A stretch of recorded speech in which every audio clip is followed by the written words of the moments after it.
জুলুম করাটাকে আমরা ক্রেডিট মনে করি। প্রচুর জুলুম, মানে দুর্বল পাইলেই জুলুম করতে চাচ্ছি আমরা। যদি দেখি ও আমার চেয়ে একটু দুর্বল, আমি জুলুম না করলে পেটের ভাত হজম হচ্ছে না, মনে করি যে আমি জিতে গেলাম। আরে ভাই, কাল কিয়ামতের মাঠে কি হবে আপনার আমার অবস্থা? কাল কিয়ামতের মাঠে কি হবে অবস্থা? নবী সাল্লাল্লাহু আলাইহি ওয়াসাল্লামের কথা কি মিথ্যা? তিনি বলছেন কিয়ামতের মাঠে বহু মানুষ উঠবে উহুদ পাহাড়ের সমান নেকি নিয়ে। একেবারে উহুদ পাহাড় দেখছেন আপনারা? কেউ অনলাইনে দেখে নেন, বিশাল পাহাড়। জানাজার নামাজে শরীক হইলে 1 কেরাত নেকি হয়। 1 কেরাত মানে 1 উহুদ পাহাড় সমান। আর মাটি দিয়ে আসলে আরেক কেরাত নেকি হয়, মানে আরেকটা উহুদ পাহাড়ের সমান। উহুদ পাহাড়ের সমান আরো উঁচু উঁচু নামাজের নেকি, জাকাতের নেকি, হজের নেকি, ওমরার নেকি নিয়ে উঠবে বহু মানুষ। আমরাই হয়তো বা তার, আল্লাহ পাক আমাদেরকে মাফ করুন। আমি ওঠার পরে বহু মানুষ সামনে দাঁড়ায় থাকবে। কাউকে গালি দিছে, কাউকে অন্যায়ভাবে মারছে, কাউকে রিমান্ডে নিয়ে একেবারে পেদানি দিছে, নির্দোষ ছিল, কারো নামে মিথ্যা মামলা দিছে, কারো নামে অপবাদ ছড়াইছে। বেচারা বেচারা ভালো ছিল, সৎ ছিল, অপবাদ ছড়াই দিছে। কারো নামে ধরেন যে কারো গীবত করছে, কারো টাকা নিয়ে টাকা দেয় নাই, হ্যাঁ, কারো জমি আত্মসাৎ করে খাইছে, ভূমিদস্যু ছিল। মানে মানুষের সাথে জড়িত পাপ ছিল। কি ছিল? অন্যের সাথে জড়িত, মানে অন্যের হক নষ্ট করছে আর কি, অন্যের। এখন আল্লাহ পাক বলবেন যে তোমার এই ঋণ এখন শোধ করো। ওই দিন তো ঋণ শোধ করার কোনো বুদ্ধি আছে? বুদ্ধি নেই। এখন কি পদ্ধতি? ফেরেশতাদেরকে বলা হবে এই ব্যক্তির আমলনামায় যে নেকিগুলো আছে, নামাজের নেকি, রোজার নেকি, হজের নেকি, যাকাতের নেকি, এইগুলা দিয়ে ওদের আমলনামা ভর্তি করো, যারা পাওনাদার দাঁড়ায় আছে। ভর্তি করতে করতে করতে করতে এক সময় দেখা যাবে এই ব্যক্তির আমলনামা ফাঁকা হয়ে যাবে। তখন কি হবে? ফেরেশতাদেরকে বলা হবে ওই যে যারা ভুক্তভোগী, ওদের আমলনামা থেকে গুনাহ নিয়ে এই ব্যক্তির আমলনামায় ঢাল। নাউজুবিল্লাহ। এরপরে ওই ব্যক্তিগুলো দেখা যাবে জান্নাতে চলে গেছে, মাজলুম ছিল পৃথিবীতে, ওই দিন সফল হয়ে গেছে, জান্নাতে চলে গেছে। এবারটা দুনিয়া জালেম ছিল, এ জাহান্নামে চলে গেছে। নাউজুবিল্লাহ। আল্লাহ পাক আমাদেরকে এরকম মানুষের হক নষ্ট করা থেকে হেফাজত করে না। ভাই, মানুষের হক নষ্ট করতে যায় না। নিজে আমল তো এমনিই কম, ভাঙাচুরা ঈমান, মুনাফিকের মতো বসবাস করতেছি। এখন তো আমরা মুনাফিকের মতো বসবাস করতেছি এই দুনিয়াতে। এখন যারা আমার মনে হয় মন থেকে ইমানের দাবি করতে পারে শক্তভাবে যে হ্যাঁ আমরা ইমানদার, এরা হচ্ছে গাজ্জার ওই মুজাহিদ ভাইরা। বুঝেন এই কথা? তারা মনে হয় দাবি করতে পারে যে হ্যাঁ আমরা ইমানদার। আমরা তো নেফাকের উপরে আছি। এখন আমরা তো স্বীকৃতি দিতে পারতেছি না, এখন সত্যকে স্বীকৃতিও দিতে পারি নাই। বরং আমরা মানচিত্র থেকে ফিলিস্তিনের মানচিত্র উঠাই দিলাম, দিয়ে যারা জালেম ওদেরটা প্রতিষ্ঠা করলাম। ওইটাও পাঠ্যপুস্তকে আসছে। আপনারা তো শুধু একটাই শুনে বসে আছেন, একটাই শুনে আছেন না আপনারা? শরীফ শরীফা তো আছেই, এইটাও একটা ইস্যু ছিল। আল্লাহ পাক আমাদেরকে চোখ খুলুন, আল্লাহ পাক আমাদের চোখ খোলার তৌফিক দান করেন। আর ভাই, বাইরের চোখ তো সবারই খোলা, ভিতরের চোখটা খোলার তৌফিক দান করেন। আমি অনেক ভিতরে চলে আসছি, বুঝাইতে চাচ্ছিলাম যে এই বিশ্বে এখন আল্লাহ পাককে সার্বভৌম ক্ষমতার অধিকারী মানা হচ্ছে না। এটা হচ্ছে বৈশ্বিক শিরক। রাজনৈতিক ক্ষেত্রে আমরা আল্লাহর সার্বভৌমত্ব মানছি না, অর্থনৈতিক ক্ষেত্রে আমরা আল্লাহর দেয়া বিধান মানছি না, শিক্ষা ক্ষেত্রে আমরা আল্লাহ পাকের দেয়া শিক্ষানীতি মানছি না, সংস্কৃতির মধ্যে আমরা আল্লাহর সংস্কৃতি মানছি না, ব্যক্তি জীবনে, ইবাদতের জীবনে, পারিবারিক জীবনে, সামাজিক জীবনে আমরা আল্লাহ পাকের সার্বভৌমত্বকে বাদ দিয়ে মানুষের সার্বভৌমত্ব প্রতিষ্ঠা করেছি। আর আমরা তেলাওয়াত করতেছি তাবারাকাল্লাযী বিয়াদিহিল মুলক, আবার পড়তেছি কুলিল্লাহুম্মা মালিকাল মুলক, হে বলুন হে রাজত্বের অধিকারী, তুতিল মুলকা মান তাশা ওয়া তানজিউল মুলকা মিম্মান তাশা। আয়াত তো জানেন না আপনারা, সূরা আলে ইমরানে আছে। তো আমাদের কথা আর বাস্তবতার মধ্যে অনেক ফারাক। আল্লাহ পাক আমাদেরকে কোরআন গভীরভাবে অনুধাবন করার তৌফিক দান করেন। খালি তেলাওয়াত করলেই হবে না ভাই, এর অর্থটা জানতে হবে। অর্থ না জানলে পরে তেলাওয়াত করলে নেকি হবে না, এটা বলি নাই আমি। বলেছি শুধু তেলাওয়াত করলেই পুরো হক আদায় হয় না, শুধু তেলাওয়াত করলেই পুরো হক আদায় হয় না, 100 বার হয় না। আবার বলতেছি, শুনেন ভালো করে, তেলাওয়াত করলে প্রত্যেক হরফে 10 নেকি হয়, কিন্তু শুধু তেলাওয়াত করলেই কোরআনের সম্পূর্ণ হক আদায় কোশ্চিন কালেও হয় না। এই যে অর্থগুলো না জানলে আপনি কিভাবে বাস্তবায়ন করবেন, বুঝবেন কিভাবে, কি বলেছেন আল্লাহ পাক কোরআনে? এই যে একটা আয়াত নিয়ে এতগুলো কথা বললাম, আপনারা এখন চোখ খুললো যে সারা বিশ্বে আল্লাহর সার্বভৌমত্ব, সভরেন্টি নাই। এখন আমরা মানুষেরটা প্রতিষ্ঠা করেছি কিছু কিছু জায়গায়, ইল্লা মাশাআল্লাহ, কিছু কিছু জায়গায় আমরা মেনে নিয়েছি যে আল্লাহ পাকই সার্বভৌমত্ব ক্ষমতার অধিকারী। এখন তো এটা মানুষের হাতে উঠে দিয়েছেন। আল্লাহ পাক আমাদেরকে পাঠাইছেন দুনিয়াতে তার খলিফা হিসেবে। কি হিসেবে? আল্লাহর খলিফার কাজ কি? শয়তানের দাসত্ব করবে না আল্লাহর? বলেন আল্লাহর খলিফার বৈশিষ্ট্য কি, ফাংশন কি? সে কি শয়তানের দাসত্ব করবে না আল্লাহর? সে কি আল্লাহর বিধান মানবে না শয়তানের? সে কি আল্লাহর সার্বভৌমত্ব মানবে না শয়তানের? তাহলে আমরা আল্লাহ পাকের কয়টা বিধান বাস্তবায়ন করতে পারছি? একজন আমাকে খুব কড়া ভাষায় বলছিলেন একদিন যে আপনি প্রথম ব্যক্তি মনে হয় বলেছেন ঢাকা হচ্ছে দ্য সিটি অফ আখিরুজ্জামান। আপনি চোখে দেখেন না ঢাকা শহরে এত এত মসজিদ আছে? বললাম যে এইটা আপনার চেয়ে আগে আমি দেখছি ঢাকা শহরে এতগুলো মসজিদ আছে। আমার কাছে হিসাব করা আছে কয়টা মসজিদ ঢাকায় আছে। তাহলে আপনি বললেন যে এটা সিটি অফ আখিরুজ্জামান। বললাম ঢাকা শহরে এতগুলো যে মসজিদ আছে কত বছর থেকে আছে? বলছে 50, 60, 70 বছর থেকে। তো বললো 70 বছরে কোরআনের আপনি একটা বিধান বাস্তবায়ন করতে পারছেন ঢাকায়? বলেন পারছেন? ঢাকা শহরে কি চোরের হাত কাটা হয়? ঢাকা শহরে কি যে জেনার শাস্তি দেওয়া হয়? মদ পান করলে 40 লাঠি দেওয়া হয়? ব্যভিচার করলে রজম দেওয়া হয়? সমকামিতা করলে রজম দেওয়া হয়? ধর্ষণ করলে প্রকাশ্য মৃত্যুদণ্ড দেওয়া হয়? মসজিদ দিয়ে কি করবেন আপনি? বলেন এতগুলো মসজিদ দিয়ে কি করবে? মসজিদে আমরা নামাজ পড়ি, ব্যক্তিগত ইবাদত। আর মানুষের বাঙালিকে কারা জানি বুঝাইছে সারা জীবন যত ইচ্ছা পাপ কর, শেষ জীবন একটা মসজিদ বানায় যাইস বা মসজিদের সভাপতি হয়ে থাকিস, ঠিক আছে? যত ইচ্ছা কর, যা ইচ্ছা কর, সুদ খা, ঘুষ খা, সব কর, শেষে একটা মসজিদ বানাই দিস। কারণ হাদিসটা হচ্ছে মান বানা লিল্লাহি মাসাজিদান বানাল্লাহু বাইতান ফিল জান্নাহ। কেউ যদি আল্লাহর জন্য একটা মসজিদ বানায়, আল্লাহ পাক তার জন্য জান্নাতে একটা ঘর বানাবে।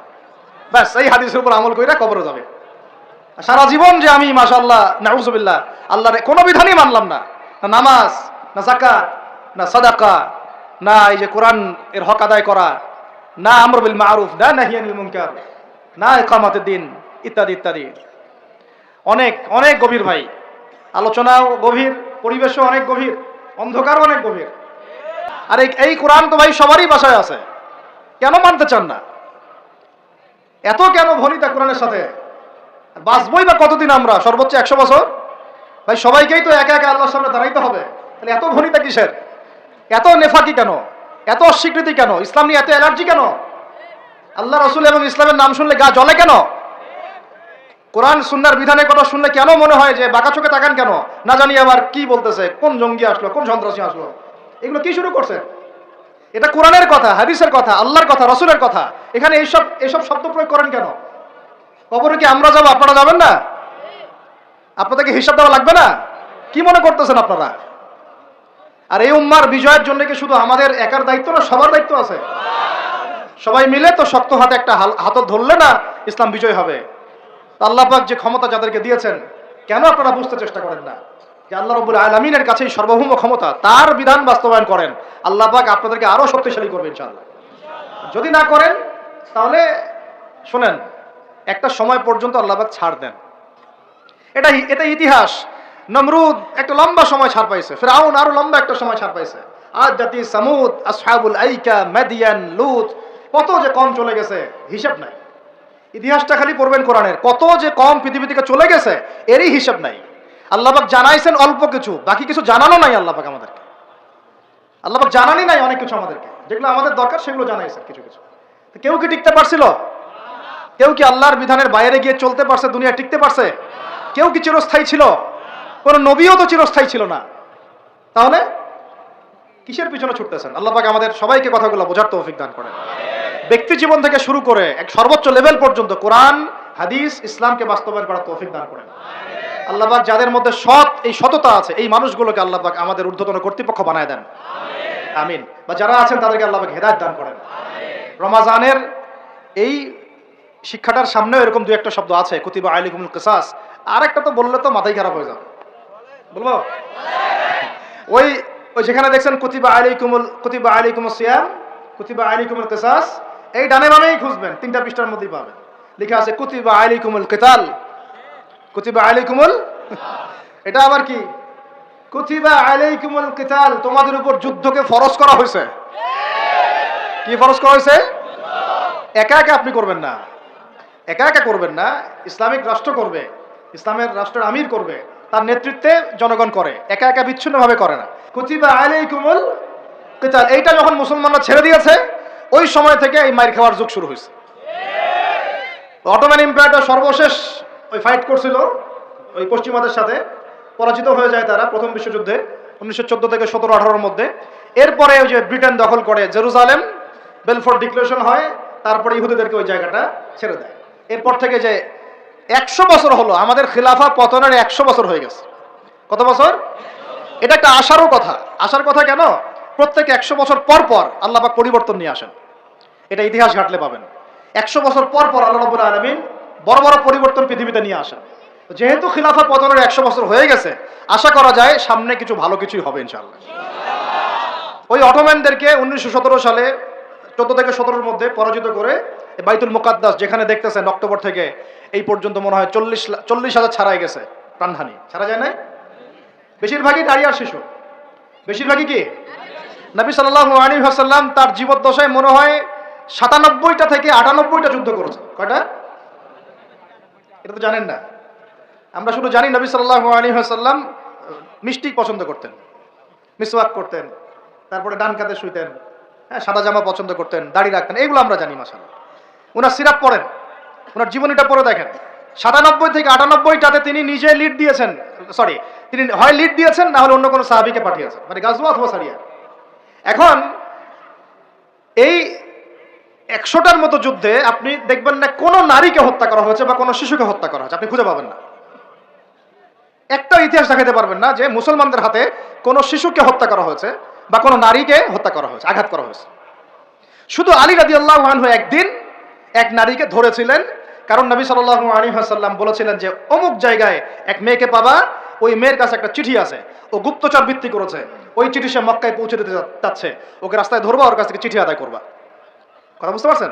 উনি গেলেন, দেখলেন হ্যাঁ ঠিক ওই জায়গায় এক মেয়ে আছে, এই চিঠি বের করো। আর নাই, আমার কাছে কোনো চিঠি নাই। তিনি বলছেন যদি চিঠি বের না করো তাহলে কিন্তু প্রয়োজনে একদম সব সার্চ করে চিঠি বের করবো কিন্তু। তো পরে ভয়ে সে চিঠি দিয়ে দিচ্ছে। এই একটাই ঘটনা পাওয়া যাচ্ছে যে মেয়েদের সাথে যুদ্ধক্ষেত্রে আচরণ। আর এই পুরো 100টা বা 98টা সারিয়ার গাজওয়ায় নবী সাল্লাল্লাহু আলাইহি ওয়াসাল্লাম সাহাবীদের হাতে একটা শিশুও মানে নিহত হয় নাই, একটা মহিলাও নিহত হয় নাই। যদি কোনো দলিল পান আমাকে জানায়েন, যদি আমার জ্ঞানে কমতি থাকে। আপনারা যদি দলিল পান আমাকে জানায়েন, আমার জানা নাই। আর আপনি দেখতেছেন অক্টোবর থেকে এই যে এটা কি মাস, মার্চ, এই যে 5, 6, 7 মাসের মধ্যে আপনি দেখতেছেন যে 40-42 হাজার মুসলমানকে মারা হচ্ছে, তার মধ্যে বেশিরভাগই নারী আর শিশু। নারী আর শিশু, এগুলো দেখলে তো ঘুম হয় না আমাদের, কিচ্ছু করার নাই, তামাশা দেখতেছি সবাই বসে বসে। আর যাদের করার ছিল এরা বসে খ্যাপসা খায়। কি খায়? ওরা ওই সিনেমা হল উদ্বোধন করে, মদের বার ওপেন করে, হ্যাঁ সুবহানাল্লাহ। পাশে নবী সাল্লাল্লাহু আলাইহি ওয়াসাল্লাম শুয়ে আছে, চিন্তা করেন। সাহাবীরা রাদিয়াল্লাহু আনহুম আজমাইন তারা শুয়ে আছেন। ওখানে গেলে মুমিনদের চোখের পানি ছেড়ে দেয় মানুষ। কি একটা অবস্থা! ওইখানে আল্লাহর ঘর বাইতুল্লাহুল হারাম।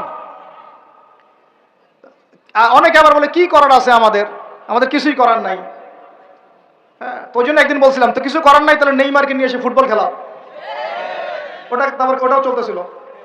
হ্যাঁ, বিভিন্ন বলিউড তারকা, হলিউড তারকা এসে কনসার্ট করতেছে, এগুলা করেন, কিছু করার নাই তো।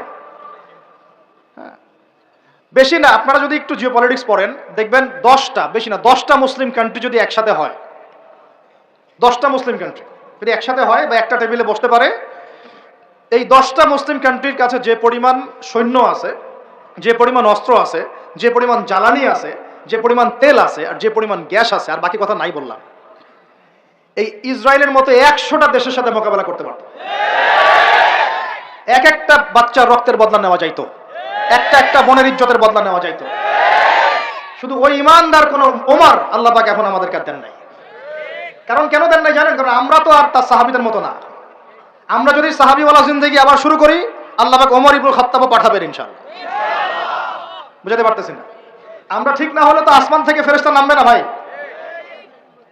আর আমরা এই এত দূরে বসে ছোট্ট একটা রাষ্ট্রের মধ্যে আলোচনা করি, কি আলোচনা করি আর কি ফায়দা হবে? কিন্তু আলোচনাগুলো করতেছি আল্লাহর কাছে দায়মুক্ত হওয়ার জন্য, যাতে আপনারা সত্যটা জানেন এবং হকটা বুঝতে চেষ্টা করেন, আপনার পরবর্তী প্রজন্মকে এটা জানান। আল্লাহ চাইতো আমরা না পারলে কি হয়েছে, দেখা যাবে 100 বছর পরে হইলেও আমাদের পরবর্তী প্রজন্মরা ইনশাল্লাহ বাইতুল মুকাদ্দাস উদ্ধার করবে ইনশাল্লাহ। কারণ লিখা তো হয়ে গেছে এটা, তো ওইটা আমাদের হাতে আসতেছে ইনশাল্লাহ। এবং ওইখানে 40 বছর ইসলামিক খেলাফত বাস্তবায়ন না হওয়া পর্যন্ত এই বিশ্বে কিয়ামত হবে না ইনশাআল্লাহ। কত বছর? কে করবে? ঈসা আলাইহিস সালাম। কে করবে? ঈসা আলাইহিস সালাম। তার সাথে সঙ্গ দিবেন ইমামুল মাহদি। এটা হবে সামনে। এখন ওইটা যখন হবে, ওই 40 বছর ইসলামী খেলাফত, তখন তাবারাকাল্লাযী বিয়াদিহিল মুলক, ওই আল্লাহ পাকের যে মুলক, আল্লাহ পাকের সার্বভৌমত্ব, আল্লাহ পাকের সরভেন্টি, আল্লাহ পাকের রাজত্ব, ওইটা সারা বিশ্বে প্রতিষ্ঠা হবে ইনশাআল্লাহ। এখন ওইটা নাই। এখন কি আছে? এখন মুলক হচ্ছে জাতিসংঘের, সবকিছু ওদের হাতে। আর এগুলো গঠনই করা হয়েছিল মুসলমানদের স্বার্থ দমন করে পশ্চিমাদের স্বার্থ উন্নয়নের জন্য। একেবারে খোলামেলা কথা বললাম। এখন পর্যন্ত ওদের ভিশন এবং এজেন্ডা এইটাই। পৃথিবীর কোনো জায়গায় মুসলমানের স্বার্থ তারা সর্বোচ্চ অগ্রাধিকার দিবে না, বরং আমাদেরকে দাস বানানোর জন্য এটা তৈরি করছে ওরা। আর আমরা এখন সেই দাসত্বের মধ্যে চলে আসছি। কেউ কিছু বলেও না, কেউ কিছু করে, সবাই মেনে নিয়েছি। আর কেন আলোচনা করে লাভ নাই? আপনারা প্রত্যেকটা ঘরে ঘরে একটা করে আইয়ুবের জন্ম দেন, আলোচনা করে লাভ নাই। এত প্রত্যেকটা মা বোনকে বলবো, একটা করে বাচ্চা দেন আমাদেরকে আইয়ুবের মতো, একটা করে বাচ্চা দেন তারেক বিন জিয়াদের মতো, একটা করে বাচ্চা দেন আমাদেরকে বিন কাসিমের মতো। ইনশাল্লাহ আজ না হোক 100 বছর পরে হলেও ইনশাল্লাহ বিশ্বের শাসন ক্ষমতা আমাদের হাতে আসবে ইনশাল্লাহ।